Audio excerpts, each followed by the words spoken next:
उन्हीं से सवाल है कि क्या कर्पूरी ठाकुर होते तो इस तरीके से मुकदमा करवाते, अपने खिलाफ उठ रहे चलिए, आवाज यानी को आपको लगता है कि जो आंदोलन हो रहे हैं, चाहे वो बिहार बच्चे विधानसभा में बच्चे देखे हो, होंगे अभ्यर्थी हो, या उन लोगों को कुचला जा रहा है और विपक्ष को टारगेट किया जा रहा है, ये आपका सर, है कहना? बिहार विधानसभा में देखे होंगे हाँ, किस तरीके से ठीक है, किशोर विधायकों कुणाल को जी इसका लात जवाब घूंसा देंगे। के किशोर मार जी रहे हैं। ये कह रहे हैं कि कर्पूरी, ये भी सोचना होगा कि कर्पूरी आज होते तो वो क्या क्या कर रहे होते और कौन कर रहा है आज वैसा। देखिए, हमारे अभिषेक जी युवा प्रवक्ता हैं, सीपीआई से हैं, अविनाश सोनी जी, के अविनाश की जी। पार्टी के प्रवक्ता हैं, और इन्हें अविनाश जी, और इन्हें रियलिटी से कोई मतलब नहीं, हकीकत से कोई मतलब नहीं। जो बातें आज से 75 में इनके नेता कर रहे होंगे वही बात ये आज ये कर रहे हैं। ये नहीं बता पा रहे हैं कि सीपीआई का क्या रुख है, कर्पूरी ठाकुर जी के एग्जिस्टेंस में सीपीआई का क्या रुख है, सीपीआई कर्पूरी ठाकुर जी को किस रूप में देखती है। जो कम्युनिस्ट वर्ग संघर्ष को अपने वोट बैंक का आधार मानता हो, उसे जाति की पीड़ा क्या मालूम, उसे क्या मालूम कि यदि पिछड़ा वर्ग का 120 जाति किस रूप में जी रहा है, हजाम हो, नाई हो, या अन्य किसी कास्ट की बात करूँगी, 120 कास्ट, वो किस परिस्थिति में जी रहे हैं, इसकी तुलना या उसका मूल्यांकन सीपीआई या कम्युनिस्ट का कोई भी नेता नहीं कर पाएगा।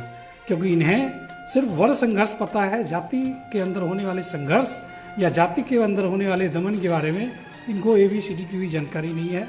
अच्छी बात है, ये अपनी बात को रख रहे हैं, लालू जी के एग्जिस्टेंस को नकार रहे हैं, लेकिन नीतीश कुमार जी के एग्जिस्टेंस को अगर नकारने की कोशिश करेंगे तो हम लोग इसका अच्छा, एक तेजस्वी यादव ने बयान दिया, उन्होंने कहा कि कर्पूरी के सपनों को, उनके विचारों को दिल्ली तक पहुंचाना है।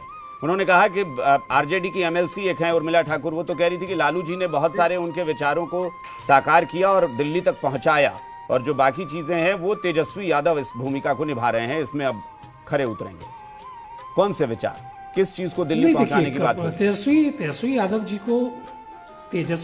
जी को तो ये बताना चाहिए कि अभी तक उन्होंने कर्पूरी ठाकुर के सपनों को पूरा करने के लिए क्या किया है।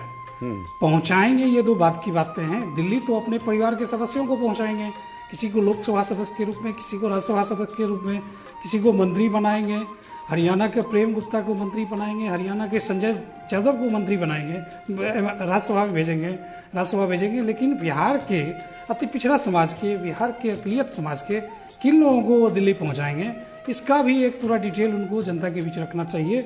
ये कर्पूरी ठाकुर जी को जीते जी राजनीतिक तौर पे हत्या करने वाले लोग हैं। अगर लालू जी कर्पूरी ठाकुर जी को भरे सदन में बेइज्जत नहीं किए होते, उन्हें कमतर नहीं आके होते, तो मुझे लगता है कि अल्प आयु में कर्पूरी ठाकुर जी इस धरती से अलविदा नहीं होते। एक लंबी आयु तक वह बिहार की सेवा कर रहे होते, और बिहार में जो एक समय के लिए राजनीतिक शून्यता आई थी, ये तो आपने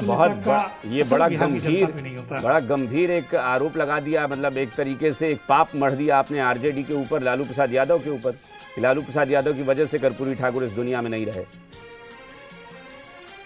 एक सदमा तो होता है ना, राजनीतिक सदमा तो होता है। किसी को कहना कि 2 बार मुख्यमंत्री रहे, जीप क्यों नहीं खरीदे, या तो उनकी ईमानदारी का उपहास उड़ा रहे थे, या फिर उनके कद को कमजोर कर रहे थे। क्या इस बात को बिहार का अति पिछड़ा समाज, बिहार का दलित समाज क्या एहसास नहीं करेगा? अगले अरुण जी, आप कुछ कहना चाहते हैं? करेगा कि एक हाउस का मेंबर, अरुण जी, एक बात जो निकल कर आई, एक तो कर्पूरी ठाकुर के सपनों को, उनके विचारों को दिल्ली तक पहुंचाने का दावा किया गया।